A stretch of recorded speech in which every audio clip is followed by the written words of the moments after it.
Assalamualaikum warahmatullahi wabarakatuh. Perkenalkan saya Trio Prialdi Syaputra, Prodi Manajemen Universitas Proklamasi 45. Di sini saya akan mempresentasikan tentang manajemen perubahan. Manajemen perubahan itu adalah sebuah pendekatan untuk mengubah individu, tim, organisasi, atau kelompok kepada kondisi masa depan yang diinginkan. Atau di sini manajemen perubahan diambil dari dua kata, yaitu manajemen dan perubahan. Manajemen berarti mengatur, mengarahkan seseorang atau kelompok ke arah tujuan utamanya. Dan untuk perubahan yaitu sebuah keadaan yang berbeda dari keadaan sebelumnya, di mana harapannya lebih baik lagi. Manajemen perubahan itu sangat penting, baik itu untuk pribadi maupun organisasi. Untuk karir, manajemen perubahan juga sangat penting karena setiap harinya pasti kita melakukan perubahan. Manajemen perubahan di sini dapat menciptakan inisiatif baru untuk meningkatkan kinerja, meningkatkan laba, dan meningkatkan keunggulan kompetitif kita. Di dalam manajemen perubahan ada dua teori yang biasanya dipakai, yaitu teori Kubler-Ross dan teori Lewins. Teori Kubler-Ross dia memiliki 5 tahapan. Tahapan yang pertama namanya yaitu Daniel. Di sini biasanya seseorang merasa baik-baik saja, atau hal ini tidak mungkin terjadi pada orang tersebut. Biasanya dianya selalu menyangkal kenapa sih ini bisa terjadi ke saya, ini nggak mungkin terjadi, seperti itu.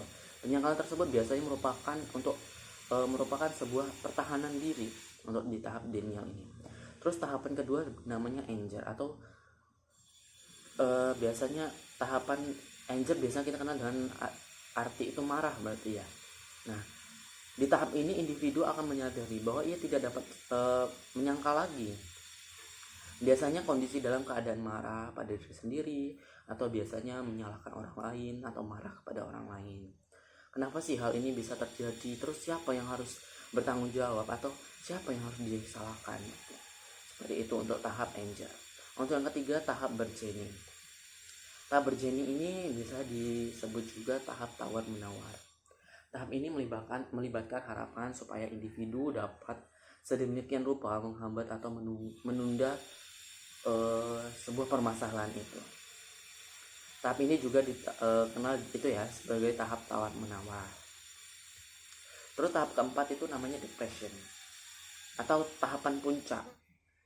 Di tahap puncak ini individu berada pada puncak permasalahannya, kedukaannya, atau lain sebagainya lah ya. Terus juga pada tahap ini juga ia harus mampu melewati permasalahan tersebut. Dia harus bisa merencanakan apa-apa aja yang harus dia lakukan untuk dapat melewati atau menyelesaikan permasalahannya, atau istilahnya mencari jalan keluar lah, seperti itu ya. Untuk tahap kelima namanya acceptance atau tahap akhir, tahap penyelesaian, di mana tahap ini individu telah berhasil melewati masa-masa permasalahannya, kedukaannya, dan ia juga sudah bisa menerima keadaannya sehingga dia masuk ke dunia barunya. Nah, tadi kan ada namanya tahap Lewins atau metode Lewin. Metode Lewins ini dianya teori yang lebih umum, bisa untuk individu, kelompok, atau organisasi. Kalau teori Kubler-Ross tadi dia lebih ke individu. Kalau Lewins ini bisa untuk kelompok, individu, atau organisasi, dan dianya lebih simpel juga.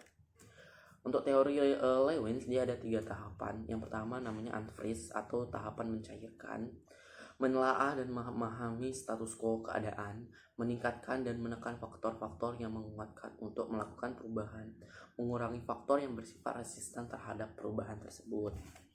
Untuk yang tahap kedua namanya movement, tahap menganalisa kesenjangan antara desire atau desire status dengan status quo.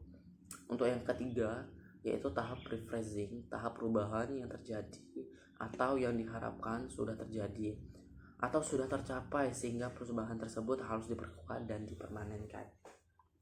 Untuk model Lewins ini ya mengambil contoh yaitu sebuah balok es yang akan diubah menjadi gunung prisma atau gunung es berbentuk segitiga.